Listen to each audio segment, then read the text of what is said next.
పరిశుద్ధిగా చేశాడు దేవుడు. అది మెయిన్.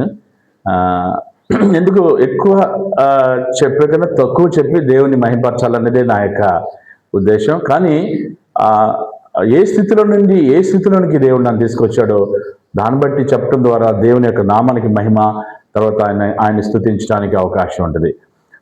ముఖ్యంగా నేను విద్యార్థి దశలో ఉన్నప్పుడు నేను ప్రభువు నమ్ముకోకుండా ఇష్టానుసారంగా జీవిస్తున్నాం. అది మచిలీపట్నం బందరు అంటారు. ఆ పరిస్థితిలో యేసుక్రీస్తుని నా సొంత రక్షకుడు అంగీకరించడానికి EU పరిచర్య UESA ఎంతగానో దోహదపడింది. 84లో ఎవాంజలిస్టిక్ క్యాంపులో మచిలీపట్నంలో నా సొంత రక్షకుడిగా అంగీకరించాను.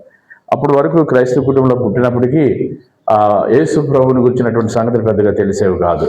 అందరూ దేవుళ్ళు యేసు ప్రభు దేవుడు అనుకునేవాడిని. అందుకని 7వ తరగతిలో మా అక్క వాళ్ళు పిల్లలు ఇంకప్పుడు పుట్టినప్పుడు, ఆయన సబ్ ఇన్స్పెక్టర్గా ఉన్నప్పుడు, పెద్దాపురంలో వెళ్ళినప్పుడు ఇంటి ఎదురుగానే శివాలయం ఉండేదాన్ని. మా ఫ్రెండ్స్తో శివాలయంకి వెళ్ళి పూజలు చేసేవాడిని. నాకు మొదటి నుంచి కూడా ఎక్కువ ఆసక్తి ఏంటంటే ఎక్కువ దినాలు బతకాలని, 100 సంవత్సరాలు ఎక్కువ బతకాలనేది నాకు ఎప్పుడు ఉండేదన్నమాట. సరే, అట్లా ఉన్న పసుపు పూలు తీసుకుని వెళ్ళి పూజారికి వెళ్ళి ఇచ్చేవాళ్ళమాట. మా పురంలో ఉన్నప్పుడు దక్షిణం 10 వేసులు అంటే ఎక్కువ, అది కూడా మా దగ్గర లేవు కాబట్టి ఒట్టి పూలు ఇచ్చేవాళ్ళం. ఆ శివాలయంలో శివుడికి పూజ చేసి వచ్చి మాకు శటగోపురం పెట్టేవాళ్ళు అన్నమాట. దీర్ఘాయుష్మాన్ భావ అని అన్నమాట. ఏంటి పూజారి గారు దీర్ఘాయుష్మాన్ అంటే, నువ్వు 100 కాలం బతకాలంటే ఇంక 2 సార్లు పెట్టండి, నేను ఎక్కువ కాలం బతకాలనేవాడిని. అది కోపం వచ్చింది. ఒకసారి పెట్టిన అంతే పో అనేవాడు అనమాట. ఆ విధంగా మొదలైనటువంటి నా జీవితం ఒక అశూన్యంగా ఉంటూ అనేకమైనటువంటి అలవాట్లకు లోనయ్యి, బైబిల్ చదవకుండా, సండే స్కూల్కి వెళ్ళకుండా, యూత్ మీటింగ్ ఎప్పుడన్నా మా అమ్మ వాళ్ళతో చర్చ్కి వెళ్ళేవాళ్ళం, CSI చర్చ్కి, క్రిస్మస్కి, న్యూ ఇయర్కి. మా అమ్మ చాలా ప్రార్థన పరురాలు. మా నాన్నగారు పోలీస్ డిపార్ట్మెంట్లో ఉండేవాళ్ళు. ఆయన చాలా కరుగ్గా ఉండేవాళ్ళు. ఆ టైంలో నాకు 4 అక్కలు. మగపిల్లలు లేకపోతే నమ్మ ప్రార్థన చేసి గోజాడి మరి ప్రభా ఒక మగ బిడ్డని సేవకిస్తాను, అందుకే నా పేరు ప్రభు వర కుమార్ అన్న. ప్రభు వరం చేత పుట్టిన కుమారుడు, లార్డ్ గిఫ్ట్స్ అన్నమాట ఇంగ్లీష్లో. సో ఆ విధంగా నేను పుట్టడం, 18 సంవత్సరాలు దేవునికి వ్యతిరేకంగా జీవించడం, బైబిల్ చదవకుండా ఉండటం, ఆ తర్వాత యేసు ప్రభు నమ్ముకున్నాక న్యూ టెస్ట్మెంట్ చదవడం మొదలుపెట్టాను. అప్పుడు నా జీవితంలో దేవుడు అద్భుతాలు చేయడం మొదలుపెట్టాడు. అప్పటికే ఇంటర్మీడియట్ 10 సబ్జెక్టులు ఉంటాయి. 2 సంవత్సరాలకి ఇంటర్మీడియట్. 2 సంవత్సరాలు బహుశా నేను ఎన్ని సబ్జెక్టులు ఫెయిల్ అయి ఉంటాను, ఎన్ని సబ్జెక్టులు పాస్ అయ్యి చెప్పండి మీరు. ఏదో ఒక నెంబర్ చెప్పండి. ఎన్ని పాస్ అయ్యాను, ఎన్ని ఫెయిల్ అయి ఉంటాను 10 సబ్జెక్టుల్లో. నవ్వుతున్నారు. ఇప్పుడు చూసి నన్ను చూసి మీరు అనుకోవద్దు. అని 3% ఏమేమి ఉంటాయి ఈ సబ్జెక్టులు? లాంగ్వేజెస్. ఒక సబ్జెక్ట్ ఎక్కువ చెప్పండి. నేను 2 సబ్జెక్టులు పాస్ అయ్యాను. తెలుగు కూడా కథలు రాసి పడేసాను. అన్ని ఇష్టం వచ్చినట్టు పేపర్ రాసి 5-4 లైన్లు రావడం బేబుల్ తిన్నాను. అప్పుడు నంబర్ ఆఫ్ ఎడిషన్స్ ఎన్నైనా ఇచ్చేవాళ్ళు బాక్స్లో పెట్టి. నంబర్ ఆఫ్ ఎడిషన్స్ అని ఒక 25, 27, 30 అలా పెట్టేవాళ్ళు. ఏమి ఉండేది కాదు, అంత కథలు రాసేవాళ్ళు. కానీ ఆయన తెలుగు మాస్టర్ అనుకుంటాడు, తెలుగు జాతికి అవమానంగా ఈయన ఫెయిల్ చేస్తానని 35 మార్కులు ఇచ్చి పాస్ చేశాడు 2 సబ్జెక్టులు. ఆ టైంలో ప్రభు నమ్ముకున్నాను. అందరూ MBA, BSc, MSc అని చెప్తా ఉంటే నేనేమో MSM అని చెప్పేవాడిని. ఇదేంట్రా కొత్త సబ్జెక్ట్ MSM అని. MS అంటే ఏం లేదు, మార్చి, సెప్టెంబర్, మార్చి అంతే అన్నా. అంటే పెట్టిన సబ్జెక్టులు రాసాయి మార్చి. ఇవన్నీ ఎందుకు చెప్తున్నా అంటే, నా జీవితంలో గమ్యం లేకుండా, చదువు అంటూ ఏంటో తెలియకుండా 1 నుంచి 4 తరగతి ఇంగ్లీష్ మీడియం పెట్టారు. నిర్మలా హై స్కూల్ అని అప్పుడే పెట్టారు.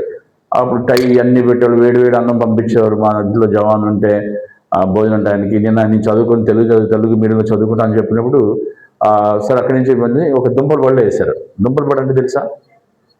దుంపల బడి అంటే ఎలిమెంటరీ స్కూళ్ళు, కింద బెంచీలు ఉంటాయి, బాస్కెట్లు వేసి కూర్చోవాలి. తర్వాత ఇంటర్వెల్ టైంలో చిలకడ దుంపలు, ఎర్ర దుంపలు ఉంటాయి కదా, అవి అమ్ముతూ ఉంటారు. గేట్లోంచి ఏలు పెట్టి అద్దన మాకు 2 పైసలు, 1 పైసా, 4 పైసలు ఉంటాయి. ఆ టైంలో 2 పైసలకు ఒక ఆరెంజ్ చాక్లెట్ ఇచ్చేవాడు అన్నమాట. ఒక 5 పైసలు ఒక దుంప పెట్టేవాడు అన్నమాట. సో నా జీవితం ఎక్కడి నుంచి అక్కడ టై కట్టుకుని, బట్టలు వేసుకుని, షూ వేసుకుని ఇంగ్లీష్ మీడియం చదువుకుని పంపిస్తే వాళ్ళని ఒకటి అవ్వడం వల్ల, గారం వల్ల తీసుకొచ్చి పడేశారు. అక్కడి నుంచి అది 10వ తరగతి వరకు ఎలా మొత్తానికి పాస్. అటు ఇంగ్లీష్ పోయింది, నాకు తెలుగు పోయింది. నాకు ఇంగ్లీష్ మాట్లాడడానికి చాలా ఇష్టం అనమాట. ఎందుకంటే ఆ కోరిక ఉండిపోయింది. ఇంటర్మీడియట్లో కోపం వస్తే ఇంగ్లీష్ వచ్చేది నాకు. ఏంటి అంటే తిట్టేసేవాడిని ఇంగ్లీష్లో. నా ఫ్రెండ్ ఉండేవాడు రాజ్ కుమార్ అని. అరే ఎలా ఎలా తిట్టాను ఇంగ్లీష్ అంటే, అరే ఒక్క మాట కూడా ఇంగ్లీష్ లేదురా, ఏదో పర్లోకంలో లాంగ్వేజ్ నన్ను మాట్లాడినట్టు అనేవాళ్ళు. నేనేం చేశానంటే తెలుగుని ఇంగ్లీష్లోకి రాలేదు. నువ్వు మాట అంటే మధ్యలో ఎవడన్నా వచ్చాడు అనుకో, I talk you talk middle why talk అనేవాడు అనమాట. మొత్తానికి అర్థం అవుతుంది కాబట్టి నువ్వు మాట్లాడితే మధ్యలో ఈడవడరా అన్నట్లు. ఆ తర్వాత ఎన్ని సబ్జెక్టులు ఫెయిల్ అయినప్పుడు యేసు ప్రభు నమ్ముకున్నాక బైబిల్ చదువుతూ ఉండే, సిగ్గు వస్తూ ఉండేది. అందరూ అడుగుతూ ఉండేవాళ్ళు ఈయూలో, అరే ఏం చదువుతున్నా.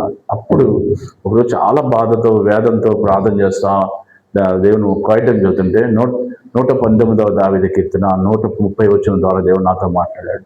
దాంట్లో ఏ విధంగా ఉంది నేను మర్చిపోలేను ఇప్పటికీ ఇన్ని సంవత్సరాల్లో.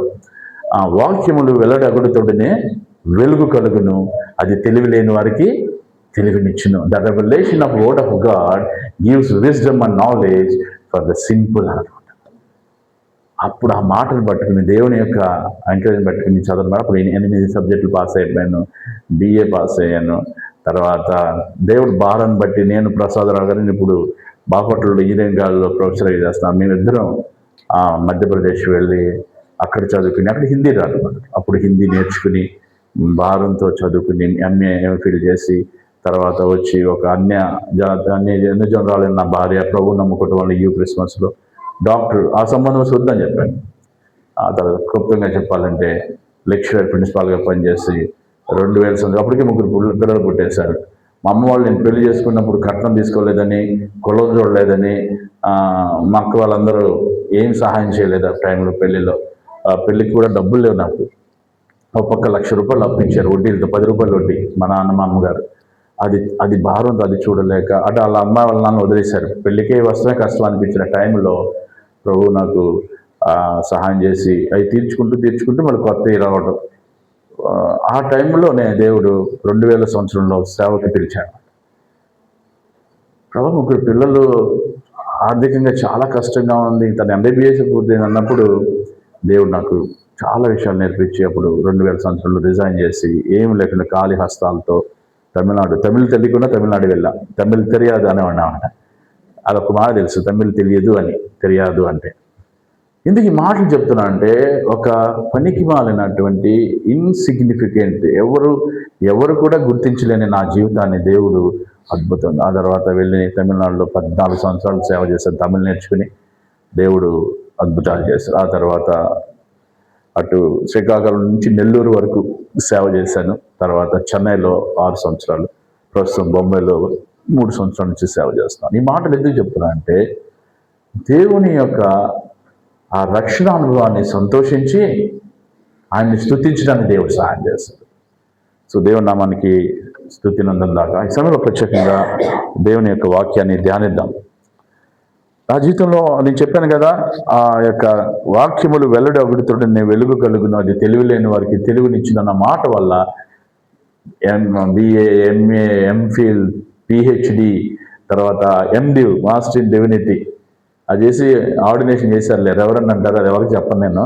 రెవరెండ్ ఆల్రౌండర్ ఏదైనా మనకు అనవసరం. కానీ అవి కొన్ని మెయిన్ లైన్ చర్చెస్ ఇప్పుడు బొంబాయిలో బాగా ఉపయోగపడుతుంది. రెవరెండ్ అన్న మాట గుర్తిస్తారు, గౌరవిస్తారు. దేవునికి అది రెవరెండ్ అంటే దేవుని కనపరచడం, గౌరవించడం. సో ఎందుకు మాట చెప్తున్నానంటే, చూడండి ఆ యొక్క దేవుని యొక్క వాక్యం చదవటం వల్ల ఎన్ని ఉపయోగాలు, దేవుని స్తుతించడం వల్ల. ఇప్పుడు నేను ఇంగ్లీష్ మాట్లాడతాను, పర్లేదు కొంచెం. తర్వాత తెలుగు, హిందీ, తమిళ్, ఇంకా మలయాళం, కన్నడం, ఇవన్నీ అర్థం అవుతాయి నాకు, ఎందుకంటే సిస్టర్స్ లాంగ్వేజ్ కాబట్టి. ఇప్పుడు మరాఠీ అర్థం అవుతూ ఉండదు అక్కడ. సో ఈ సమయంలో ప్రత్యేకంగా మత్తయి సువార్త 14వ అధ్యాయం 22 నుంచి 30 చాలా సుపరిచితమైన వాక్యం, ఎన్నిసార్లు విన్నారు. కానీ దీనిలో కొన్ని గూఢమైన సంగతులు, సత్యాలను నీ ముందు చేయాలనుకున్నా. తల వంచి ప్రార్థన చేసుకున్నా. ప్రేమల తండ్రి, అయోగ్యుని అల్పుని నన్ను ఈరోజు ఈ విధంగా నిలబెట్టావు. అందుకని నీకు వందనాలు చెల్లిస్తూ ఈ వాక్యాన్ని ధ్యానిస్తుండగా ప్రభావ మీరు మాతో మాట్లాడమని యేసు పరిశుద్ధ నామములో ప్రార్థించి స్తుతించి వేడుకుంటున్నాం ప్రియ తండ్రి, ఆమేన్. ఈ యొక్క దేని గురించినటువంటి విషయం తెలుసుకోవచ్చు. ఈ యొక్క 14:20 నుంచి 33 దేని గురించి రాసింది? ఒక సంఘటనను అక్కడ చూస్తాం మనం. చెప్పండి తక్కువనే. పేతురా పేతురు అసలు యాక్చువల్ ఆ సంఘటన ఏంటి? సముద్రంలో గాలి తుఫానుల్లో వెళ్తాప్పుడు వేసుకోండి ఆ మాట దానిలో ధ్యానిద్దాం. దానికి ముందు ఏం జరిగిందో చూస్తే క్లుప్తంగా, దానికి ముందు తెలుసు హేరోదు జన్మదినం చొప్పున మరి వాళ్ళన్న భార్య వాళ్ళ కూతురు నాట్యమాడి ఆమెను అవమానించి గట్టిగా అడిగారని బాప్తిస్మ ఇచ్చే యోహాను తల యొక్క తీసుకుని పళ్ళను పెట్టిమంది. అది జరిగింది. ఆ శవాన్ని శిష్యులు యోహాను శిష్యులు తీసుకువెళ్ళారు. తర్వాత ఎప్పుడైతే అది అయిపోయిందో ఆ తర్వాత యేసు ప్రభు 13వ వచనంలో అరణ్య ప్రాంతములకు ఏకాంతంగా వెళ్ళాడు. యేసుక్రీస్తు మనకి is a model of prayer, ప్రార్థనకు మాదిరిగా ఉన్నాడు. యేసు ప్రభు దేవుడై ఉండి, దేవుడి కుమారుడై ఉండి ఈ లోకానికి వచ్చినప్పుడు ఆయన ఒక మాదిరిని కనపరిచాడు. ఏంటి అంటే ఇంకను పెందలం కావడం ఒక చోట ఉంటుంది. తర్వాత ఇక్కడేస్తే అరణ్య ప్రదేశంలో ఏకాంతంగా వెళ్ళను. ఎందుకు వెళ్తాడు ఏకాంతం అంటే తండ్రి దేవుడితో ఆయన సంబంధం కలిగి గడపడానికి ప్రార్థనలో. సో నేను అనుకుంటాను there is a prayer and also there is a pain. ఒక్కడే తన అన్న సొంతగా కాకపోయినా ఎలిజబెత్ మరియముల యొక్క రిలేషన్షిప్ బట్టి బాప్తిస్మ నాకు తనకన్నా ముందుగా వచ్చే అరణ్యంలో మార్గాలని సరళం చేసిన వ్యక్తి ఈరోజు చనిపోయాడు. ఎంత బాధగా ఉంటుందండి. ఎందుకంటే బాధ ఉంటుంది, నిన్నున్నదన్న. ఎందుకంటే ఆయన 100% గాడ్ అండ్ 100% హ్యూమన్. అది 100% ఆయన మానవుడు, 100% దేవుడు. అందుకని ఆయన్ని దైవ మానవుడు అంటారు యేసుక్రీస్తు. ఆయన పాపరహితుడు, పాపం లేనివాడు, ఆ తర్వాత పరిశుద్ధుడైన దేవుడు అయినా. సో అక్కడ ఒక బాధ, నేను అనుకుంటాను బాధ వేదన ఉండుంటేమో ఆ ఏకాంత కారణంలో. అప్పటికి ఆయన అక్కడికి వెళ్ళారు తెలుసుకుని ఆయన వెనకాల జనసమూహం అంతా వెళ్తా ఉంది. ఇక్కడ జనసమూహం వచ్చేసింది. ఎక్కడ చూసి వారందరి మీద అప్పుడు వాళ్ళు గొప్ప జనసమూహం కనిపడి అక్కడ ఏం జరిగింది అద్భుతం? 5 రొట్టెలు 2 చేపలు. అంటే అరణ్యం అయిపోయింది, భోజనం లేదు, పంపించేద్దాం అని అందరిని అంటే లేదు మీరే పెట్టండి. మన దగ్గర ఎక్కడ ఉందండి? బహుశా ఈ రోజులైతే జొమాటో లేదా స్విగ్గీ ఏమేమి ఉన్నాయి హోటల్లో అందరికీ ఫోన్లు చేసి సెల్ ఫోన్లో రప్పించేసి పెట్టేయచ్చు భోజనాలు ఎవరైనా మన ఇంటికి ఎక్కువ మంది. ఆ రోజుల్లో అరణ్య ప్రాంతం, తర్వాత ఊరికి చూరు ఎక్కడో కొండల ప్రాంతాల్లో ఉండేటువంటి దాంట్లో అక్కడ అద్భుతం జరిగింది. 5 రొట్టెలు 2 చేపలు ఎంతమంది పంచిపెట్టారు? అందరూ 500, అక్కడ ఉన్న వాళ్ళు 5,000 మంది అన్న. అక్కడ ఉంటుంది పురుషులు మాత్రమే. పురుషులే ఎందుకంటే అన్ని ఉంటారంటే బహుశా పురుషులు ఎక్కువ మంది లెక్క. ఎక్కడికైనా మీటింగ్స్కి వెళ్ళిన ప్రార్థనకి ఎక్కువ మంది స్త్రీలు వస్తారు. మీ మిద్దులో కొంచెం పర్వాలా ఎక్కువ మంది పురుషులు కూడా ఉన్నారు. స్త్రీలు ఎక్కువ ఉంటారు, పిల్లలు ఎక్కువ ఉంటారు. వాళ్ళకి లెక్క పెట్టలేరు.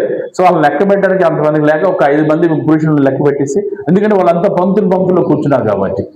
ఆ సంఘటన జరిగిన తర్వాత జరిగినటువంటి విషయం ఏంటంటే ఇది మత్తయి సువార్త.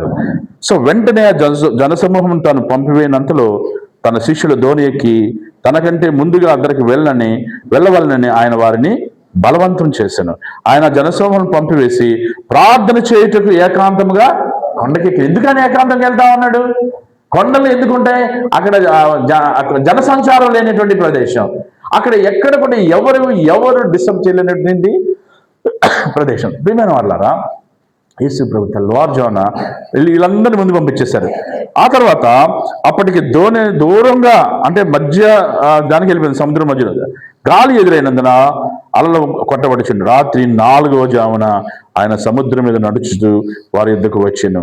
ఆయన సముద్రం మీద నడుచుట శిష్యులు చూచి తొందరపడి భూతమని చెప్పుకుని భయంతో కేకలు వేశారు. వెంటనే యేసు ధైర్యం తెచ్చుకున్నాడు. నేనే, భయపడకూడని వారితో చెప్పగా పేతురు, ప్రభువా నీవే అయితే నీళ్ళ మీద నడిచి నీ యుద్ధకు వచ్చేటప్పుడు నాకు సెలవిమ్మని ఆయనతో అనెను. ఆయన రమ్మనగానే పేతురు ధోని దిగి యేసు నదికి వెళ్ళుటకు నీళ్ళ మీద నడిచెను. గాలి నుంచి వచ్చి భయపడి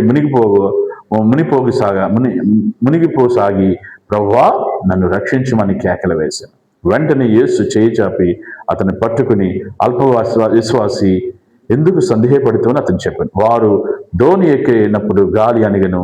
అంతటా ధోనిలో ఉన్నవారు వచ్చి నీవు నిజముగా దేవుని కుమారుడు అని చెప్పి ఆయనకు మొక్కిరి. వారందరికీ వెళ్ళి గెనెసరెతు దేశంలోకి వచ్చి అక్కడ జనులు ఆయనను గుర్తుపట్టి చుట్టుపక్కల ఉన్న ఆ ప్రదేశం అంతటను వర్తమానం పంపి రోగులందరినీ ఆయన ఎదుగు తెప్పించిన. వీరిని నీ వస్త్రపు చెంగు మాత్రం ముట్టమని ఆయనను వేడుకునేది. ముట్టిన వారందరూ.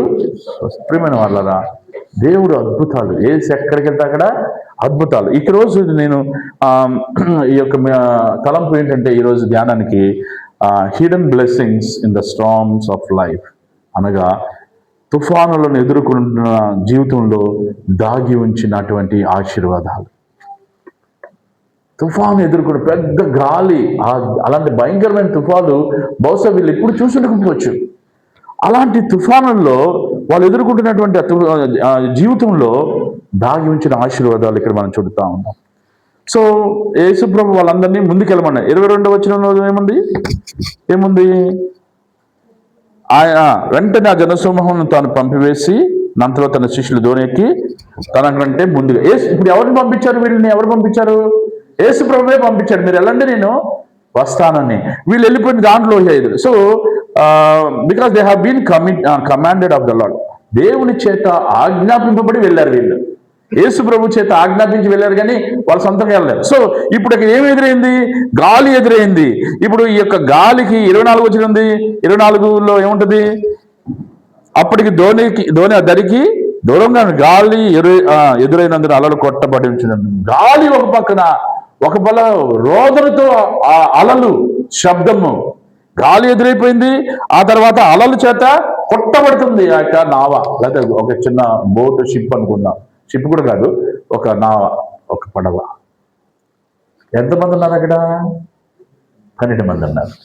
వీళ్ళంతా అరే మన ఈ యొక్క శ్రమకు కారణం యేసయ్యరా, అసలు ఆయన మనల్ని ఇక్కడ వెళ్ళకపోతే మనం వెళ్ళే వాళ్ళం కాదుగా. మన జీవితాలు ఎదురే ప్రతి కష్టము, దాని వెనక మన యొక్క అవిధేయత, మన యొక్క ప్రార్థనా రహితం అని తెలియక ప్రతి దాన్ని దేవుని మీద తోసేస్తాం. ప్రభు నువ్వు చెప్తేనే నేను చేశా. సో ఇక్కడ ఏం చేస్తా ఉన్నారు? దేవుని చేత ఆగ్రహించి వెళ్ళారు కాబట్టి ఈ యొక్క గలిలయ సముద్రాన్ని దాటుతున్నప్పుడు వీళ్ళు దేవుని మీద వాళ్ళు నెపం చేస్తా ఉన్నారు. ఇక్కడ ద విండ్, 12 మంది stuck in the storm and are unable to get out. ఆ యొక్క 12 మంది తుఫాన్లో చిక్కుకున్నారు, దానిలో నుంచి తప్పించుకోలేకపోతా ఉన్నారు. సో శిష్యుడు భయంకరమైన తుఫాన్లో భయంతో చిక్కుకున్నారు ఇక్కడ. అంతేకాదు, ఈ తుఫాన్లో చిక్కుకున్న దానికి కారణం ఎవరని ఆలోచిస్తే ఇక్కడ యేసే. వీరు దేవుని చిత్తంలో ఉన్నారా? కానీ గాలి తుఫాన్లో పిల్లలాడుచున్నారుగా. మరి దేవుడే చెప్పాడు కదా మాట యేసయ్య. మరి యేసు వేయాలన్నప్పుడు యేసు యొక్క మనసులో లేదా చిత్తంలో ఉన్నవాళ్ళే కదా. యేసు చిత్తంలో ఉన్నవాళ్ళైతే ఇలాంటి సంఘర్షణ, ఇలాంటి గొడవ, లేదా ఇలాంటి భయంకరమైనది ఎలా వస్తుంది మన జీవితాల్లో?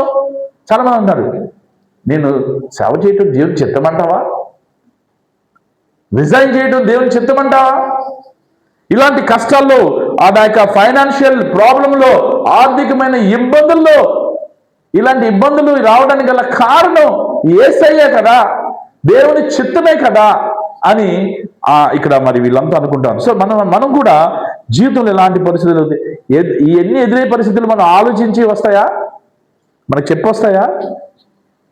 చెప్పినప్పుడు ఇలా ఏమి చెప్పకుండా, అందుకే మన జీవితాలు ఎదురయ్యి ఎలాంటి అయినా మనకి చెప్పిరావు. సో ఇలాంటి కష్టాలు వస్తూ ఉంటాయి మన జీవితాలు. సో ఒక శుభవార్త ఏంటి అంటే దేవుని వాక్యం నుండి ఆదరణ లభిస్తుంది. చూడండి, హెబ్రీ పత్రిక 12:11 చదువుతారు ఎవరన్నా? హెబ్రీ రాసిన పత్రిక 12వ అధ్యాయం 11వ వచనం. కొద్ది కాలం శ్రమలు అనే మాట అక్కడ వింటుంది. చూడండి, 12:11 హెబ్రీ. ప్రస్తుతమందు సమస్త శిక్షయు దుఃఖకరంగా కనబడుచున్నది, సంతోషకరంగా కనబడదు. అయినను దాని యందు అభ్యాసం కలిగిన వారు. ఇక్కడ కొంచెం కాలం, ప్రస్తుత కాలంలో జరుగుతున్న ఈ సంఘటనలు, ఈ సమస్యలు, ఈ కష్టాలు, ఈ నష్టాలు కొద్ది కాలం మాత్రమే. అవి వచ్చినప్పుడు వెనక్కి వెళ్ళటం కాదు, దాన్ని ఎదుర్కొని ముందుకెళ్ళాలి. ఛాలెంజెస్ని, సవాళ్ళను ఎదుర్కొని, విశ్వాస జీవితంలో ఎదుర్కొనే సవాళ్ళను ఎదుర్కొని ముందుకు సాగిపోవాలి తప్ప వెనక్కి సాగు. ఇప్పటికి 25 సంవత్సరాలు నేను రిజైన్ చేసి కాలేజీలో, మంచి యవన దశలో రిజైన్ చేశా. ఆర్థికమైన సమస్యల్లో ఉన్నప్పుడు రిజైన్ చేశా. నేను ఇప్పటికీ కూడా నేను వెనక్కి తిరిగి చూడలేదు. ఎన్నో సమస్యలు. నా జీతం 2,000 ఫస్ట్ యూ కోఆర్డినేటర్గా, మా ఇంటి అద్దె 2,000 తమిళనాడులో వచ్చినట్టు ఇచ్చేసేవాళ్ళం. కానీ దేవుడు ఎప్పుడు కూడా మమ్మల్ని సిగ్గుపరచనివ్వలేదు.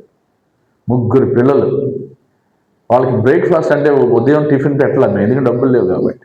వాళ్ళు కూడా అడిగేవాళ్ళు కాదు. పాపం ఇంత గ్లాస్లో పాలు ఇచ్చాం, ఒకసారి పాలు షుగర్ కూడా కలుపుతాం, దాంట్లో ఇంకా బోర్న్విటా ఇంకా తిరగలేదు. ఇంత గ్లాస్ పాలు, టైగర్ బిస్కెట్లు అన్నప్పుడు ₹1 ఒక బిస్కెట్ ప్యాకెట్ వచ్చేది గ్లూకోజ్. ముగ్గురికి 3 బిస్కెట్ ప్యాకెట్లు, 3 గ్లాసులు పాలు ఇచ్చాం అంతే. ఇప్పటికీ వాళ్ళు బ్రేక్ఫాస్ట్ అంటే తినరు, అలవాటు లేకుండా పోయింది. చిన్నప్పటి నుంచి కూడా వాళ్ళకి కష్టం వస్తే ఎలా ఉంటుందో ప్రార్థన చేయి అని అనేవాడిని. ఒకరోజు మా పెద్దోడు ఇచ్చాడు, రెండోవాడు చాలా ఎత్తుకుంటాడు, నాకు 4 అడుగులు ఎత్తుకుంటాడు. చిన్నప్పటి నుంచి కొంచెం బొద్దుకుంటాడు, ఎప్పుడు తిండేవాడికి, ఎప్పుడు నాన్ వెజ్ కాదు. ఇప్పుడు కూడా అంతే, 3 పూటలు నాన్ వెజ్ పెట్టండి మాట్లాడుకుని తింటాడు. ఒక రోజు వచ్చి డాడీ నాకు చికెన్ కూర కావాలి అన్నాడు. నేనేమో వాళ్ళని ఏమన్నాను, సరే ప్రార్థన చేయి ఇస్తాడు అని చెప్పాను మేడం. వాడు నిజంగా నా రూమ్లోకి వెళ్ళిపోయి 4వ తరగతి చదువుతున్నాడు అప్పుడు. ప్రభా మా నాన్నగారు చెప్పారు ప్రార్థన చేయమని, నువ్వు నాకు చికెన్ ఇస్తావు కదా, నాకు చికెన్ ఈ ప్రభాని ప్రార్థన చేశాడు. చెల్లేదు తెల్లారి చికెన్ నేను చెప్పిన తర్వాత వెళ్ళిపోయారు. స్కూల్ మా ఇంటి పక్కనే భోజనానికి వస్తారు. ఆ టైంలో మార్నింగ్ నాతో పాటు ఇంకొక షాప్ వర్కర్ నేను వచ్చాను కాబట్టి ఆయన ట్రాన్స్ఫర్ చేసి చెన్నై వెళ్ళిపోయాడు. ఆ లివింగ్స్టన్ అని వాళ్ళ ఫ్యామిలీ నాకు ఫోన్ చేసి, ప్రభు నేను మీ ఇంటికి వస్తాను ఈరోజు అంటే, మరి అన్నం ఆయన ఉంటే నిజంగా ఆ రోజు అక్కడ ఏం లేవు, బియ్యం లేవు, ఏం లేవు అంటే, లేదు ఏం చేయదు నేను వచ్చి నాకు మాట్లాడతాంలే అన్నాడు. సరే ఆయన 11:30 కల్లా వచ్చేసాడు టిఫిన్ లేచి. ఏంటి ఆయన బర్త్డే అంట, చికెను కర్రీ బిర్యానీ ఒక పుచ్చకాయ తీసుకుని వచ్చేసాడు పొద్దున్నే. దేవుడు ఆయనతో చెప్పాడంట, అరే బాబు నువ్వు వెళ్ళి నీ బర్త్డే సెలబ్రేషన్ ఆయనతో, ఆయన మంచి కుక్ అనమాట, సెలబ్రేషన్ ప్రభువారు కుమార్ కొత్తగా వచ్చాడు కదా ఆయన దగ్గరికి వెళ్ళమాట. పెద్ద తెల్లారుజాములు వేసేసి బాగా చికెన్ బిర్యానీ చేసి చికెన్ కర్రీ తీసుకుని వచ్చేసాడు. మా వాళ్ళకి పిల్లలు వచ్చారు 1:00 లంచ్. వాళ్ళకి వస్తే వాళ్ళు చూసి, డాడీ దేవునికి వందనం అన్నాడు. ఏంటండి రాత్రి ప్రార్థన చేసి వాళ్ళు పొద్దున ఇచ్చాడు దేవుడు చికెన్. 2 పూటలకు ఇచ్చాడు ప్రభా 2 పూటలకు ఇచ్చాడు నాన్న అని చెప్పాడు. అంటే మధ్యాహ్నం రాత్రి 2 పూటలకు ఇచ్చాడు వాడు. ఈ మాటలు ఏం చెప్తున్నా అంటే, నేను ఎప్పుడు కూడా తక్కువ చేయలేదు పిల్లలకి. ఈరోజు అత్యంత స్థితిలో ఉన్నారు వాళ్ళు, చదువుకుని ఉద్యోగాలు చేసి వేరే దేశంలో ఉంటా ఉన్నారు. ఎందుకు ఈ మాటలు చెప్తున్నా అంటే, ఇలాంటి కొన్ని సంఘటనలు వస్తే దేవుడు నిందించడం కాదు. హాస్పిటలైజ్ అయితే అక్టోబర్ 2వ తారీఖున మాది ప్రేయర్ జరిగింది, నేషనల్ ప్రేయర్ చేసుకుని రాత్రి 12:30కి వస్తా ఉంటే నేను మా ఫ్రెండ్ వర్షంలో యాక్సిడెంట్ అయింది, మాకు స్లిప్ పడిపోయి మార్నింగ్ అంతా బాగా ప్రార్థన చేశాం కదా, ఇప్పుడు ఎందుకు ఇలా జరిగింది? ఈ 2 రిబ్స్ ఇరిగిపోయినాయి ఇక్కడ నాకు లైట్గా, ఈ 2 ఇరిగిపోయినాయి, ఎన్ని కొట్టుకుపోయినాయి. ఇంకా ఒక నెల అంతా మంచం మీద ఉన్నాను. 2వ నెలలో దేవుడు స్వస్థపరిచి ఈ 2 రిబ్స్ని ఇరిగిపోయి రిబ్స్ని అతుక్కుపోయి, ఒక ఫ్యామిలీ అయితే దామా నుంచి వచ్చేసి నాకు యాక్సిడెంట్ అయిందని వచ్చి నన్ను తీసుకెళ్ళిపోయారు ట్రైన్లో. అన్న మీరు మా ఇంట్లో ఉండండి అని చెప్పి ఉండి వాళ్ళు చక్కగా చూసుకున్నారు. చూసారా దేవుని ప్రేమ అంతే. ఇప్పుడు యాక్సిడెంట్ జరిగింది దేవుని చిత్తమా కాదంటారా? దేవుడు ఎప్పుడు యాక్సిడెంట్ చేసి నా చిత్తం రా బాబు అని ఆయన అద్భుతాలు చేయడు. ఉన్న పరిస్థితులను ఆయన కీడు నుంచి మేలుగా మారుస్తాడు దేవుడు. సో ఇక్కడ మనం చూద్దాం, శుభవార్త ఏంటంటే దేవుని వాక్యం నుండి ఆదరణ లభిస్తూ ఉంటుంది ఇలాంటి కష్ట సమయాల్లో. మొట్టమొదటి 3 ముఖ్యమైన విషయాలు చెప్పి నేను ముగించేస్తాను. The hidden blessings in the storms of life అంటే ఆ దాగి ఉంచినటువంటి ఆ యొక్క ఆశీర్వాదాలు ఏంటి? నంబర్ 1 25వ వచనం మనం గమనిస్తూ ఉంటే 25వ వచనంలో రాత్రి 4వ జామున ఆయన సముద్రం మీద నడుచుచు వచ్చాను. ఇప్పుడు చెప్పండి 4వ జామున అని అంటే ఏమై ఉంటుంది? ఏ టైం? ద 4th వాచ్ అంటారు అన్నమాట ఇంగ్లీష్లో. 4th వాచ్ అంటే ఏ టైం? ఏమని చేసి ఏ సమయంలో వచ్చాడు? 4th ఆ సమయం అంటే ఎన్ని నుంచి ఎన్నింటి వరకు? జామున 3 గంటల నుంచి 4. వెరీ గుడ్, బాగా చక్కగా చెప్పారు. 3 నుంచి 6 గంటల సమయాన్ని వేకు జామున అంటారన్నమాట, వాచ్ అవర్ అంటారన్నమాట. ఇది ఆ సమయంలో వస్తాం. ప్రియమైన వాళ్ళారా, మొట్టమొదటి అంటే storms are God's means of transportation, అనగా ఈ తుఫాన్లు ముందుకు తీసుకుపోవడానికి దేవుని యొక్క సాధ్య సాధనాలు. ఈ తుఫాన్లు వస్తే విశ్వాసంలో ముందుకు తీసుకెళ్తారు, ఆయనలో ఎదగడానికి ముందుకు తీసుకెళ్తా ఉంటాడు, ఆయన మహిమను చూసుకుంటానికి ముందుకు తీసుకెళ్తారు, ఆయన ముందుకు తీసుకెళ్తారు. మన జీవితాల్లో ఈ తుఫాన్లు మన విశ్వాస జీవితాన్ని ముందుకు సాగిపోవడానికి ఒక సాధకాలుగా ఉంటా ఉంటాయి. మొట్టమొదటి అంటే he comes in the face of darkness. ఆయన వచ్చే సమయంలో అనేది చీకటి, తెల్లారుజామున చీకటి ఉంటుంది. ఈ చీకటిని ఎదుర్కొన్న సమయంలో వాళ్ళంతా అప్పుడు యేసు ప్రభు ఆ టైంలో రాత్రి 4 జామున చీకటిగా ఉన్న సమయంలో యేసు నీళ్ళ మీద పడి నడిచి వస్తా ఉన్నాడు. ప్రియమైన వాళ్ళారా, నీ యొక్క భయంలో ఉన్నప్పుడు, నీ ఆందోళనలో ఉన్నప్పుడు, నీలో ఉన్న విశ్వాసం సన్నగిలుతూ ఉన్నప్పుడు, ఆర్థికమైన సమస్యలు ఉన్నప్పుడు, అనారోగ్య సమస్యల మీద హాస్పిటల్లో బెడ్ మీద మరణంతో లేకపోతే మరణంతో పోరాడుతున్న సమయంలో వస్తాడు దేవుడు. యేసయ్య నిన్ను విడిచిపెట్టే దేవుడు కాదు. వీళ్ళు అంధకార సమయంలో తెల్లవారుజామున అలల చేత కొట్టబడి, గాలి చేత వాళ్ళంతా కొట్టబడి భయంతో వణుకుపోతున్న సమయంలో ఇక్కడ యేసయ్య తెల్లారుజామున వస్తా ఉన్నాడు. He comes to the face of the darkness. So ఈ రోజు కూడా మనం గమనిస్తే నేను కూడా అంధకారంలో నడుస్తున్నాం. కొన్నిసార్లు అంధకారం నుంచి ఆశ్చర్యకరమైన వెలుగులోకి మనం తీసుకొచ్చిన దేవుడు. గుర్తించుకుందాం, మన దేవుడు మనకు తోడుగా ఉన్నాడు అని. హెబ్రీ పత్రిక 15:5 మధ్యలో చూస్తే నిన్ను ఏమాత్రం విడువను ఎడబాయనని ఆయన చెప్పిన కదా. ఎంత చక్కని మాట అండి అక్కడ. నిన్ను విడవను ఎడబాయని ఆయన చెప్పినప్పుడు నువ్వు ఎందుకు అధైర్యపడుతున్నావు? నీ పిల్లల భవిష్యత్తు గురించి ఎందుకు బాధపడుతున్నావు? నీకు టెంపరీ జాబ్ గురించి ఎందుకు బాధపడుతున్నావు? స్థలం లేదు ఇల్లు కట్టుకోవడానికి ఎందుకు బాధపడుతున్నావు? ఆయన చెప్పాడు నేను ఏమాత్రం విడువను ఎడబాయనని ఆయన చెప్పిన కదా. గుర్తుపెట్టుకోవాల్సింది ఏంటంటే అంతా ఆయన యొక్క స్వాధీనంలో ఉంటుంది అని గుర్తుపెట్టుకోవాలి. Everything is under his control. whether it is a weather, whether it is a storm, whether it is a earthquake, అది భూకంపమైన కావచ్చు, అది అగ్నిజయం కావచ్చు, అది గాలి చేత అంధకారంలో కొట్టబడుతున్నటువంటి తుఫాను కావచ్చు, కానీ అవన్నీ కూడా ఆయన యొక్క అధికారంలో ఉండాలని మనం గమనించవచ్చు. సో ఆయన వచ్చింది మనం గమనిస్తూ ఉంటే అంధకార సమయంలో ఆయన మనం ఉన్నను ఆయన మనతో ఉన్నాడని మరుగు చేయడని తెలియజేస్తుంది. ఒకవేళ నువ్వు చూడలేకపోయినా ఆయన నీతో ఉన్నాడు. ఈ విధంగా ఇమాజినరీ చెప్పామట. సముద్రం ఒడ్డున ఒక విశ్వాసి యేసు ప్రభువు నడుస్తూ ఉన్నారట. అవన్నీ ముళ్ళు రాళ్ళు రప్పులు బాగా అలలు వస్తూ ఉన్నాడు. ఇసుక యొక్క రెండు కాళ్ళు జత వెళ్తా ఉన్నాయి. కొంత టైం ముళ్ళు రాళ్ళు రప్పులు వచ్చే వాళ్ళకి ఒక జత కాళ్ళు కనిపిస్తున్నాయంట. ఈ విశ్వాసం కదా యేసు ప్రభు నన్ను వదిలేసి వెళ్ళిపోయాడు, ఇప్పటి వరకు మంచిగా ఉన్నప్పుడు అనిపించేటప్పుడు వదిలేసి యేసయ్యా నువ్వు ఎక్కడున్నావు అంటే ఒరై నువ్వు చూడరా ఎక్కడున్నావు అంటే యేసు భుజాల మీద ఉన్నాడు. ఆ రెండు కాళ్ళు యేసుయే. నువ్వు కష్టాల్లో నా కడగంలో ఉన్నప్పుడు ఆ యొక్క ముళ్ళ తుప్పు నుంచి వెళ్తా ఉంటే ఆ రాళ్ళు రప్పులు ఉన్నప్పుడు నీ కాలుకి ఎక్కడ నీ పాదాలకు మరి దెబ్బలు తగిలి రక్తం వస్తుందని ఆయనే తన భుజాల మీద వేసుకుని ఆ యొక్క విశ్వాసం నడిపిస్తాం. ఆ విశ్వాసం ఏమని తప్పుగా అర్థం చేసుకుని నన్ను వదిలేశాడు దేవుడని. నిన్ను విడిచిపెట్టే దేవుడు కాదు. రెండోది చూస్తే he comes in the face of disaster. ఆయన డార్క్నెస్ లో వచ్చాడు, అంధకారంలో. ఇక్కడ విపత్తు సమయంలో ఆయన వస్తా ఉన్నాడు. అది ఎలాంటి విపత్తు అయినా కానివ్వండి, మిక్కిలి కష్టపడుచుండగా. మార్క్స్ వద్ద 6:48 ఉంటుంది. They are toiling in rowing అని ఉంటుంది అన్నమాట. రోయింగ్ ఇన్ టాయిలింగ్ అంటే వాళ్ళు మిక్కిలి కష్టపడతా ఉన్నటువంటి ఆ సమయంలో డిజాస్టర్. శిష్యులు జీవితంతో పోరాడుతూ ఉన్నారు. Life and death process. అక్కడ ఇంక అయిపోయిందిరా మన పని అనుకున్నారు.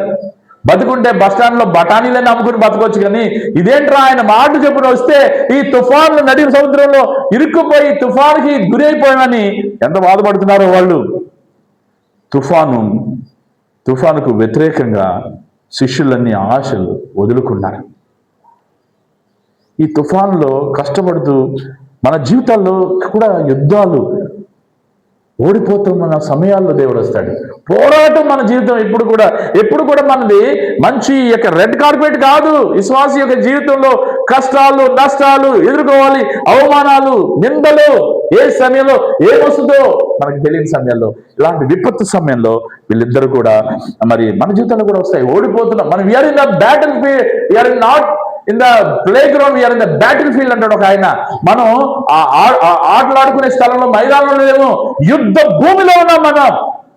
మనం పోరాడుతున్నది శరీరంతో కాదు, కానీ ఆకాశం ముందున్న దురాత్మ సమూహంతో మనం పోరాడుతున్నాం. మన పోరాటం మనతో కాదు, మన పక్కనింటి వాళ్ళు కాదు, నీ భార్యతో కాదు, నీ భర్తతో కాదు, నీ పిల్లలతో కాదు పోరాటం, నీ పక్కనతో కాదు పోరాటం, నీ పోరాటం సాతంతో. పోరాటానికి వాడు యుద్ధానికి వెళ్ళినప్పుడు ఏం చేయాలి? సైనికుడు ఏం చేస్తాడు? కత్తి, డాలు, శరాస్త్రం అన్నీ పట్టుకుని వెళ్ళాలి, లేకపోతే ఒక దెబ్బకి చంపేస్తాడు సాతాను. యుద్ధంలో ఎనిమిస్ అవన్నీ మరి ఎఫ్ఎస్సీలు రాసిన పత్రికలు రాసినాయి కదా. సమీప గ్రంథం 3 చూద్దాం. తుఫాన్లు ఎదుర్కోవడానికి ఆయన అనుమతిస్తూ ఉంటాడు అని ఆయన పంపించాడు. కానీ ఓకే, ఇప్పుడు యోబుని అనుమతించాడు దేవుడు సాతాను జల్లెడ పడడానికి, కానీ ప్రాణం తప్ప తన ప్రాణం మీద అధికారం నీకు లేదు అని. కొన్ని జీవితాలు మన జీవితాల్లో కొన్ని అనుమతిస్తాడు దేవుడు, ఆమోదిస్తాడు. నా జీవితంలో ఎన్నో అనుమతించాడు. ఎదురు చూడనటువంటి కష్టాలు, ఎదురు చూడని నష్టాలు, హెల్త్ ఇష్యూస్. రెండోసారి కరోనా వచ్చినప్పుడు డెత్ బెడ్ మీదకి వెళ్ళిపోయాను నేను. లంగ్స్ 50% కన్నా ఎక్కువ పోయినాయి. ఈ 94 బరువు ఉండి 84 వచ్చాను. షుగర్ టాప్అప్ అయిపోయింది. రోజు ఇన్సులిన్. నా భార్య డాక్టర్ కాబట్టి హాస్పిటల్ అడ్మిట్ అయితే బోల్డ్ అవుతాయని ఇంట్లో గదిలో పెట్టుకుని వైద్యం చేసింది. 80,000 అప్పటికే ఆఫీసులో నుంచి నేను తీసుకుని 80,000 ఖర్చు పెట్టాం. ఇంకా ఎక్కువ ఖర్చు పెట్టాలి. తను చూసుకుంది. 80,000 ఖర్చు పెట్టి ఇంక చనిపోయే పరిస్థితుల్లో ప్రభు నాకు నా ప్రాణం తీసేసుకొని ప్రార్థన చేస్తాను. ప్రభు నువ్వు చేయాల్సిన పని. ఒకసారి గుర్తుపెట్టుకుంది, మన నుంచి చనిపోయి వెళ్ళిపోయిన వాళ్ళు గొప్పవాళ్ళు లేదా వాళ్ళు మంచివాళ్ళు కాదు, మనం గొప్పవాళ్ళం బతికుంటే కాదు. వాళ్ళకి ఇచ్చిన సమయాన్ని దేవుడు ఇచ్చేసాడు, అయిపోయింది. ఇంకా నువ్వు బతికి బట్ట కడుతున్నావంటే, బతికి జీవిస్తున్నావంటే దేవుడు ఏదో నిన్ను ఆశిస్తా ఉన్నాడు. నువ్వు సగం చేసిన పనులన్నీ కంప్లీట్ చేయమంటా ఉన్నాడు. నీ ద్వారా సేవను విస్తరింపు చేయాలనుకుంటా ఉన్నాడు. నీ ద్వారా ఆత్మను రక్షించుకోవాలనుకుంటా ఉన్నాడు. అందుచేతనే నిన్ను దేవుడు నీకు ఎక్స్టెండ్ చేసి చాలా మంది చచ్చిపోతారు దైవజనులు. అందరూ అంటారు, మరి ఎందుకు తీసుకున్నాడు దేవుడు? అయిపోయింది, నాకు టైం అయిపోయింది నాకు. అందుకే నేను జాగ్రత్త. నేను ఎప్పుడు చచ్చిపోతుందో తెలియదు. నాగందన్ని ఈ మధ్య ఈజీఎఫ్ మెంబర్ చాలా ఎత్తుకుంటాడు, టీచర్ అనుకుంటా. స్పైకార్న్ రాయలసీమ, సెంట్రల్ రాయలసీమ స్పైకార్న్ చైర్పర్సన్ కమిటీ. అంత చక్కగా జరిగిపోయింది, బాగా ఉన్నారు, దేవుడు స్తుతించారు, అయిపోయింది. ఆయన వాళ్ళ భార్య బస్సులో వెళ్తూ ఉన్నారు. ఎక్కడికి వెళ్తూ ఉన్నారంటే వాళ్ళ నాన్నగారు సంవత్సరేకం వాళ్ళ ఊరు వెళ్తూ ఉన్నప్పుడు బ్యాగ్లో 2 పట్టుకున్నాడు. ఏదో గొర్రెలు అడ్డు వచ్చినట్టు ఒక్కసారి సడన్ బ్రేక్ వేసాడు బస్సు డ్రైవర్. అక్కడి నుంచి పడిపించచ్చు స్పాట్లో. చాలా ఆత్మీయమైనటువంటి సేవ, ఆయన మంచి విశ్వాసం బాగా తెలుసు నాకు. అది మనం చెప్పగానే నాకు చాలా కలత వచ్చింది మనసులో. అది చాలా దృఢంగా ఉంటాడు. ఆయన చూస్తే పోలీస్ ఆఫీసర్ అనుకుంటారు. ఎంతో సంతోషంతో స్పైకాన్ జరిగి దేవుని యొక్క సేవకులు వార్తలు చెప్పి వెళ్ళిపోతున్న టైంలో జరిగి అంత దేవుని స్తుతి వెళ్ళిపోయి చచ్చిపోయాడు. ఇలా పడిపోయి చచ్చిపోయాడు. అందుకే తలకి దెబ్బ తగిలిన లోన 2 దండ అయిపోయి విశ్వాసే మన జీవితం ఆవిరి ఉంటుంది. నువ్వు అనుకుంటున్నావు నెక్స్ట్ ఇయర్ వరకు బతుకుంటే ఇన్ని చేద్దాం అనుకుంటావు, నువ్వు బతుకుండలేవు. సో ఈ డిజాస్టర్ విపత్తు సమయంలో. సో మూడవది, he comes on the face of deep, అనగా అగాధంలో యేసయ్య వచ్చాడు. ఒకటి అంధకారంలో వచ్చాడు, రెండోది ఆ విపత్తు సమయంలో వచ్చాడు, మూడోది అగాధం, అంత మధ్యలో ఉండిపోయారు వాళ్ళు. సో తుఫాన్లు ఎదుర్కోవడానికి ఆయన అనుమతిస్తాడు. వాటిని మన జీవితంలో రాకుండా కూడా చేయగలడు. వాటి మధ్యలో ఆయన ఉంటాడు, ఆయన వారిని రక్షిస్తాడు అని గుర్తుపెట్టుకో. మధ్యలో ఉంటాడు. డిజాస్టర్, విపత్తు జరుగుతున్న టైంలో ఆయన మధ్యగా ఉంటాడు. ప్రియమైన వాళ్ళ, నిన్ను విడిచిపెట్టు. నువ్వు అంధకారంలో ఉన్నా, విపత్తులో ఉన్నా, నువ్వు ఆ యొక్క మధ్యలో ఉన్నా, అన్నిటి అరే మా ఆయన నన్ను నడి ఏమంటారు మధ్యలో వదిలేసి చచ్చిపోయి వెళ్ళిపోయాడు అంటారు కానీ చాలామంది. వెళ్ళిపోయి బోల్ డబ్బులు సంపాదించి పెట్టి వెళ్ళిపోవచ్చుగా అంటారు. అది వెళ్ళిపోయినందుకు బాధ లేదు, డబ్బు ఇవ్వకుండా చచ్చిపోయేటది బాధ. ప్రియమైన వారు, ఇక్కడ చూస్తే శిష్యులు భయపడుతున్నారు, అలలో చర్యలు వెళ్తున్నాయి. ఆ సమయంలో యేసు ఒక వాహనంలాగా వచ్చాడు. మధ్యరాత్రిలో బస్సు, పల్లె వెలుగు బస్సు ఆగిపోయి అర్ధరాత్రికి ఏం లేవు బస్సులు అనగా ఒక జీప్ వచ్చి మిమ్మల్ని ఎక్కించుకెళ్ళింది అనుకో, ఒక వాహనం అమ్మయ్య మమ్మల్ని రక్షించారు. అలాగే యేసుక్రీస్తు ప్రభు ఈ యొక్క మధ్యలో ఒక వాహనం లాగా వచ్చాడు. తుఫాన్లు భయంకరమైనవి కదా అని చెప్పట్లేదు, కానీ వాటికన్నా తుఫాను కన్నా గొప్పవాడు. నువ్వు నా జీవితంలో ఎలాంటి వాటిని ఎదుర్కొంటున్నామో వాటికన్నా యేసయ్య గొప్పవాడు. నేను రిజైన్ చేయడం పెద్ద గొప్ప కాదు. నా యొక్క జాబ్ కన్నా, శాలరీ కన్నా ఆయన గొప్పవాడు. ఇక్కడ ఈ విపత్తులో ఇక మధ్యలో ఆయన వచ్చి గొప్పవాడు. విశ్వాసులు వేచిండు. యేసు తుఫాన్లను ఉపయోగించుకుంటాడు దేవుని జీవితంలో. ఉపద్రవం కావచ్చు, ఎలాంటిదైనా ఆయన ఉపయోగించుకున్నాడు దాన్ని. ఎందుకంటే నీ విశ్వాస పరిమాణతను ఆయన హెచ్చిస్తాడు. నీ విశ్వాసం అంతా అక్కడ వెళ్ళిపోద్ది, నీ లెక్క తేలిపోద్ది. అక్కడ ఎప్పుడు ఎవరైనా హాస్పిటలైజేషన్ అయినా, డబ్బులు లేకపోయినా, ఇల్లు కట్టి మధ్యలో ఆగిపోయినా, పెళ్ళికి పిల్లలు లేకపోయినా, చదువు లేకపోయినా, అప్పుడు నీకు విపత్తు వస్తున్నప్పుడు దేవుడు అప్పుడు చూస్తాడు. రెండో పాయింట్ చూద్దాం. మొట్టమొదటి పాయింట్ ఏం చూసామంటే ఆయన ఒక సాధకాలుగా వస్తాడు. రెండో చూస్తే 25 నుంచి 37 చూస్తే storms are God's mean of testing, not only transport but testing. అంటే తుఫాన్ల ద్వారా దేవుడు నిన్ను పరీక్షిస్తాడు.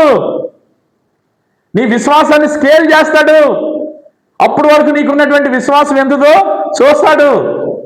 అందుకనే మనకు వచ్చే ఉపద్రవాలు, తుఫాను లాంటి సమస్యలు దేవుడు నీ యొక్క విశ్వాసానికి పరీక్ష పెడతా ఉంటాడు. 25 నుంచి 20 చూస్తే దే రివీల్ ద సేవియర్. ఆ యొక్క తుఫాను యొక్క పరిస్థితుల్లో ఏమి తెలియజేస్తున్నాయంటే దేవుడు ఒక రక్షకుడు, యేసుప్రభు ఒక రక్షకుడు అని తెలియజేస్తున్నాయి. He reveals the saviour. తాను రక్షకుడుగా అగపరుచుకుంటా ఉన్నాడు. ఇక్కడ పాపాల నుంచి మాత్రమే రక్షించడం కాదు, ఎలాంటి పరిస్థితి విప్పుల నుంచైనా. అప్పుడు యేసు నీళ్ళ మీద నడిచి వస్తున్న శిష్యులు చూసి ఆయన గుర్తించలేదు. ఏమంటున్నారు వాళ్ళు? దెయ్యం, భూతం అని అంటున్నారు. ఎందుకని ఉంటారు చెప్పండి? దెయ్యం, భూతం అని ఎందుకని ఉంటారు? తెల్లారుజామున ఎవరు వస్తారండి నీళ్ళ మీద నడిచి? అసలు అప్పటి వరకు ఎవరు నీళ్ళ మీద నడిచి ఎవరు చూడాలి వాళ్ళ జీవితంలో.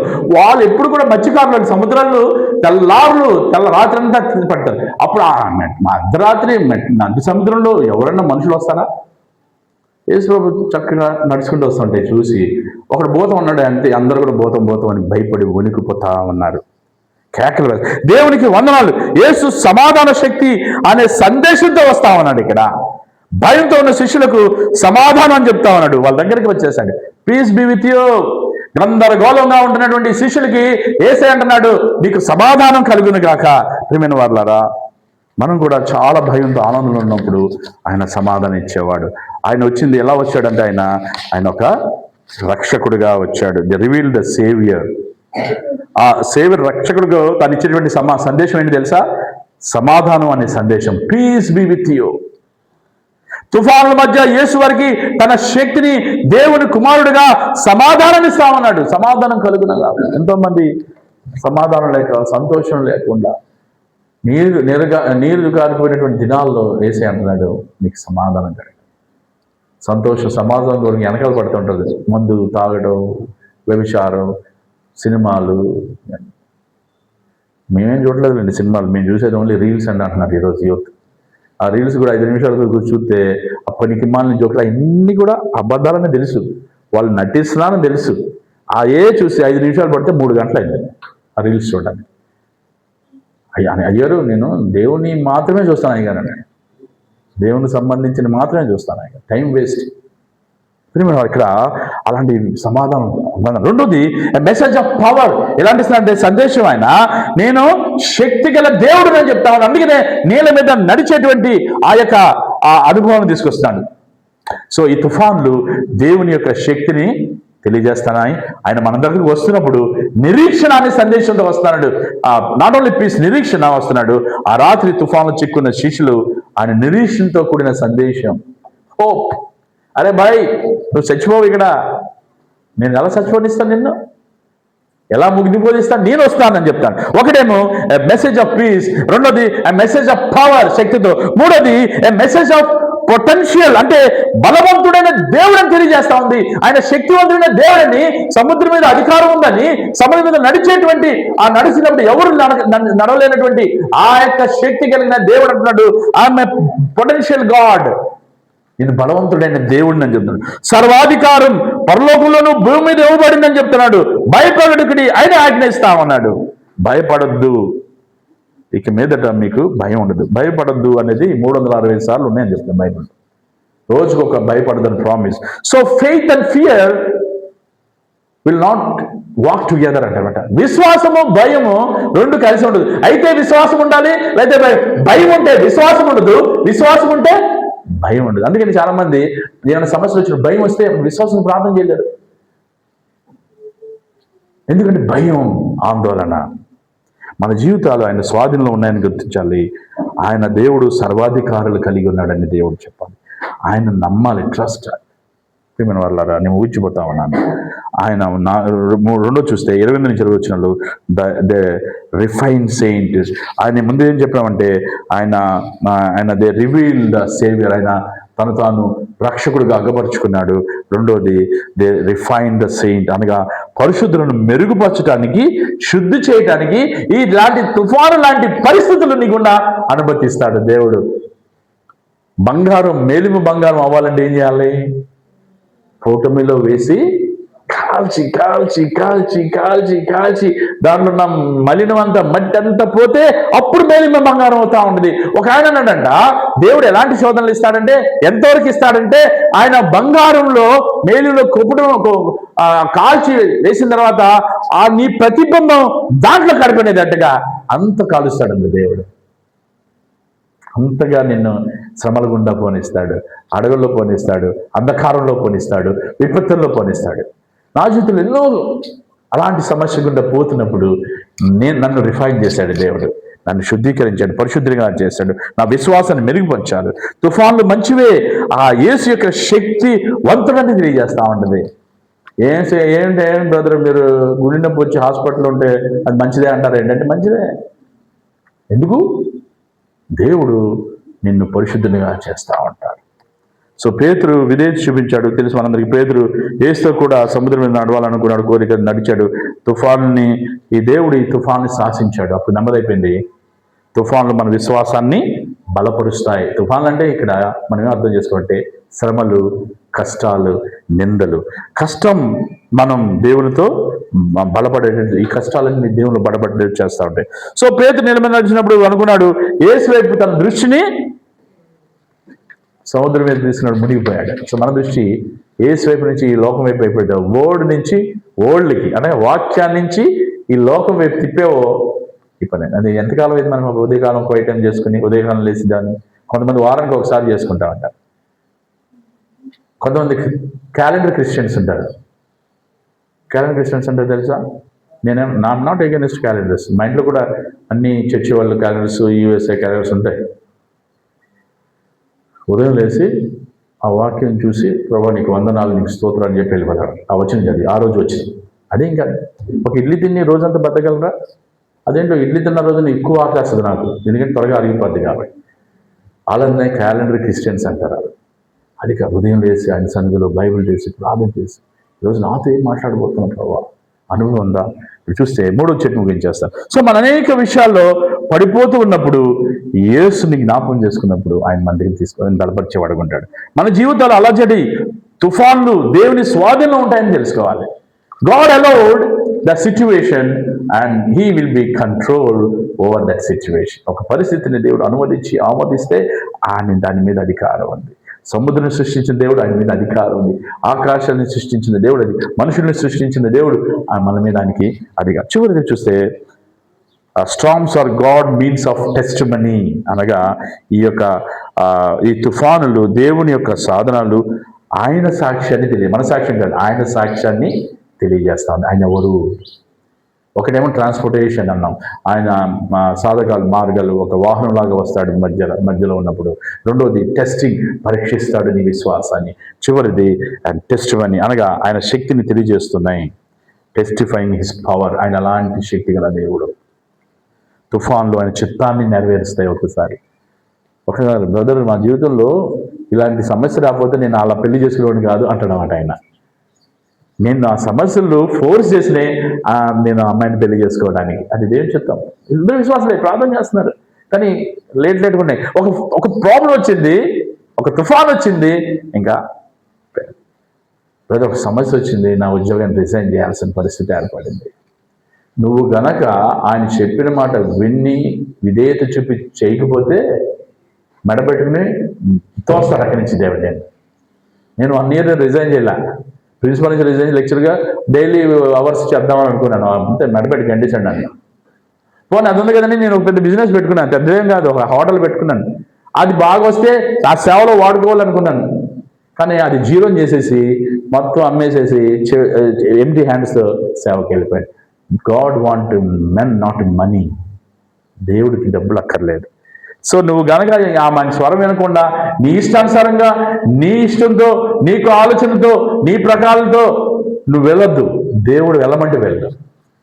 ప్రేమైన వాళ్ళారా, సమయంలో ఆయన శక్తిని అంతేకాదు, ద టెస్టిఫై హిస్ పర్సన్, ఆయన వ్యక్తిత్వాన్ని తెలియజేస్తా ఉంది. యేసుప్రభు యొక్క వ్యక్తి. ఈ తుఫాన్లు, యేసు తుఫాన్లు నిమ్మలం చేశాడు. సముద్రానికి తుఫాన్లను ఆయన యజమాని. గుర్తుపెట్టుకో, నీ ఇంట్లో అన్నిటికీ ఆయన అధికారి, నీ జీవితానికి ఆయన నిమ్మలం చేశాడు. వారందరూ దేవుని సన్నిధిలో ఉన్నారు, వారందరూ ఆయనకు మొక్కి ఆరాధించారు. ఈ సంఘటన మనకి ఏం తెలియజేస్తుందంటే యేసు యొక్క వ్యక్తిత్వాన్ని తెలియజేస్తుంది. ఆయన వ్యక్తి మాత్రమే కాదు, ఒక శక్తి కూడా అని. ఆయన దైవ మానవుడు అని అక్కడ ఉంటుంది. వాళ్ళు అన్నారు దైవమానం తెలుసు. ఎప్పుడైతే ఆయన కాలు మోపాడో వాళ్ళ యొక్క పడవలో ఏమైపోయింది? నిమ్మలం అయిపోయిందట. అక్కడ చదువును చూడండి, నిమ్మలం అయిపోయి అంత మాత్రమే కాదు, మామూలుగా నిమ్మలం అవటమే కాదు కానీ ఏముంది, ఆయన 30 అంటే ధోనిలో ఉన్నవారు పైన చదువుతాం. వారు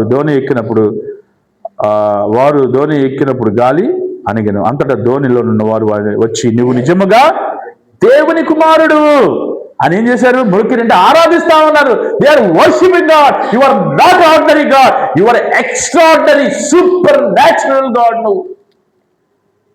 అందుకనే యేసు ప్రభు ఉన్న ఇంటిలో, యేసు ప్రభు ఉన్న హృదయంలో నెమ్మది, సంతోషాన్ని ఆయన దేవుడిగా గుర్తు చేసుకుని ప్రియమైన వాళ్ళని ముగిస్తా ఉన్నాను. ఆయన యొక్క శక్తి కొన్ని సమయాల్లో తుఫాన్లు వెనక ఆశీర్వాదాలని చూడడానికి కష్టంగా ఉంటుంది. ఆ తుఫాన్లో ఉన్నటువంటి ఆ ఆశీర్వాదాలు చూడడానికి కష్టం. ఎందుకంటే ఆ యొక్క అద్భుతానికి ముందు కష్టం అనేది చాలా పెయిన్ఫుల్లే. ఫిజికల్గా, మెంటల్గా, స్పిరిచువల్గా కష్టమే, చాలా కష్టం. దాని వెనకాల ఏమొస్తుందో తెలియదు, ఎప్పుడు ఎలాంటి తుఫాలు వస్తుందో తెలియదు. సో ఈ రాత్రి ఈ మధ్యాహ్న కాలంలో దేవుడు, ఉదయకాలంలో దేవుడు నీ ప్రార్థన విని నీకు సహాయం చేయాలని ఇష్టపడుతున్నాడు. ఆయన నీ ప్రార్థన వింటాడు. ఏ పరిస్థితిలో ఉన్నావు, ఏ స్థితిలో ఉన్నాడు. ఈరోజు నువ్వు ఎలాంటి తుఫాన్లు ఎదుర్కొంటున్నావో నీకు తెలియదు, కానీ దేవునికి తెలుసు. ఎలాంటి కష్టాలు ఉండాలి నాకు అంటారు ఏమంటారు తెలుసా? అబ్బా, నాకున్న కష్టం నా పొరుగు అని కూడా రాకూడదండి అంటారు. అంటే ఆ వేదన, కష్టం, నష్టంలో వెళ్తున్నప్పుడు ఇలాంటి శత్రువు కూడా రాకూడదు. మరి ఎలాంటి సమస్యలు గుండా నువ్వు వెళ్తున్నావు? నాకు అన్ని బాగానే ఉన్నాయి బ్రదర్, దేవుడు నన్ను ఆశీర్వదించాడు బ్రదర్, ఉద్యోగం ఇచ్చాడు, పిల్లల్ని ఇచ్చాడు, బ్యాంక్ బ్యాలెన్స్ ఇచ్చాడు, ఇల్లు ఇచ్చాడు, మారుతి కారు, ఇప్పుడు మారుతి కారు కాదు, BMW కారు ఇచ్చాడు. కారు ఉంది కానీ ఎక్కడ పెట్టుకోవాలో తెలియదు, ఎందుకంటే చిన్న చిన్న సందులు. ఆ కార్ని ఎక్కడో పెట్టుకోవాలి. గుంటూరులో మా మామగారు అంబాసిడర్ కారు ఇచ్చాడు పెద్దది. అసలు నాకే డబ్బులు లేవు, సేవకు వచ్చేసా. ఆయన కారు ఇచ్చాడు. ఆ కార్ని పెట్టుకోవడానికి ఒక ఇంట్లో ఒక షెడ్లో పెడితే 500 నెలలు అద్దె దానికి. అప్పుడు ఎప్పుడో బయట తీసుకెళ్ళి దాన్ని డీజిల్ వేయాలి. చాలాసార్లు దేవుడు నీ జీవితం, నా జీవితాన్ని పరీక్షిస్తూ ఉంటాడు. విశ్వాసాన్ని మెరుగుపరచడానికి ఇష్టపడతా ఉన్నాడు, కానీ మనం ఇష్టపడాలి. అసలు దేవుడి మాట ఇంటేగా నువ్వు, నీ మాట ఎంతసేపు నీ మాటే, ఎంతసేపు నువ్వు చెప్పినట్టే చేయాలి, ఎంతసేపు నువ్వు చెప్పినట్టే జరగాలి. అసలు దేవుడు ఏమంటాడు అది వింటే? ఒక ఆయన మధ్యప్రదేశ్ వెళ్ళాడు చదువుకోవడానికి. నేను అడిగాను ఆయన్ని, ఎందుకు వెళ్ళా మధ్యప్రదేశ్? దేవుడు వెళ్ళమంటే లేదన్నా. నువ్వు టెంట్ మేకర్కి వెళ్ళావా అంటే వెళ్ళలేదన్నా. అప్పుడు ఎందుకు వెళ్ళా? ఆడు తిప్పలు పడుతున్నాడు. ఆ మూలన ఏదో మూలన పెళ్లి కూడా కాదు, ఆ పెళ్లి సంబంధాలు చూస్తూ ఉంటే ఆడు అక్కడ వాళ్ళ నాన్న లేదు, ఇక్కడ వాళ్ళ నాన్నకి చేయలేదు, నాన్న చంపేశాడు. నన్ను వాళ్ళ నాన్న నన్ను ఎంతో అవమానించాడు. ఆఖరి పెళ్ళైంది, పెళ్లి పిల్లలు వాళ్ళ నాన్న నన్ను పర్వాలేదు, పెళ్లి పిల్లలకి పెళ్ళయింది. వాళ్ళు ఇప్పుడు ఒంగోలులో ఉండి సేవ చేస్తున్నారు, స్టాఫ్ వర్కర్స్, దేవ సహాయము, గ్రేస్ అండ్ మేరీ గ్రేస్. వాళ్ళు ఇక్కడ సేవ చేస్తారు. వాడిని చెప్పారు, నీ సేవ చేస్తున్నాడు, దేవుడు పిలుస్తున్నాడంటే అస్సలు వినేవాడు కాదు. సరే ఇప్పుడు నీ సేవ చేసి పిలవబడ్డ అమ్మాయిని పెళ్లి చేసుకున్నాడు, దేవుని చెప్తామని. కరెక్టే, దేవుని చెప్తాను. తర్వాత ఆ అమ్మాయిని కొంతకాలం ముందు ఉంచి తర్వాత సేవ చేయమన్నాడు. ఈయన మళ్ళీ ఎంతసేపు పుస్తకాలు పట్టుకుని దేవుడు నన్ను గవర్నమెంట్ ఉద్యోగం ఇస్తాడని 15 సంవత్సరాలు ఉన్నాడు. అరే బాయ్, నిన్ను దేవుడు పిలుస్తున్నాడు ఆ సేవ కంటే విన్నా నా మాట, విన్ను దేవుడి మాట నానాడు వినపాలంటే. ఆఖరికి ఒక క్యాంపులో స్పైకాన్లోకి పోయి దేవుడు పిలిస్తే నా దగ్గరికి వచ్చి అంటాడు, ఏంట్రా అంటే దేవుడు నన్ను పిలుతున్నాడన్నా అన్నాడు. ఎప్పుడో చెప్పాను కదా నీకు దేవుడు పిలుస్తున్నాడు, అయితే నీకు భార్యని ఇవ్వడు కదా సేవ చేశాను. వాళ్ళిద్దరూ సేవకు వచ్చి సంపూర్ణమైన సేవ చేస్తాను. కాకినాడలో 6 సంవత్సరాలు, వచ్చి 1 సంవత్సరం పైన. ఎందుకు ఈ మాటలు చెప్తానంటే, దేవుడి మాట విన్నట్లా మనం, నువ్వు ఒక ప్రణాళిక వేసేసుకుంటున్నావు. ఆ ప్రణాళిక నుంచి దెబ్బ తగిలిందో, ఆ ప్రణాళిక ఏదైనా ఆటం వచ్చిందో తట్టుకోలేవు, అల్లాడిపోతావు నువ్వు. అరే దేవుడు మాట వినరా. ఒకవేళ అవసరమైతే ఆ ప్లేస్ రోజులు దేవుడు వెళ్ళిపోమంటే వెళ్ళిపో. నేను బొంబాయిని వెళ్ళనంటే వెళ్ళని ప్రభావ అన్న. ఎందుకు నాకు తెలుసు బొంబాయి, మక్క వాళ్ళు బొంబాయిలో ఉండేవాళ్ళు. నేను 7వ తరగతి నుంచి వెళ్తా ఉండేవాడిని. బొంబాయి అసలు ఎవరు ఉండలేరు. ట్రైన్ ఎక్కితే లోకల్ ట్రైన్ నువ్వు ఎక్కక్కర్లా, నువ్వు నిలబడి తోసేస్తావు నేను లోనకి, నువ్వు బయటకు రావక్కర్లా, నన్ను తోసేస్తారు బయటికి. అందుకని జాగ్రత్తగా పక్కన ఉండాలి. నీ ప్రమేయం లేకుండా జరిగిపోతాయి అన్నీ. నువ్వు అలర్ట్గా ఉన్నావు, నీ సెల్ ఫోన్ వెళ్ళిపోతే నీ జోబులో పర్స్ వెళ్ళిపోతాయి.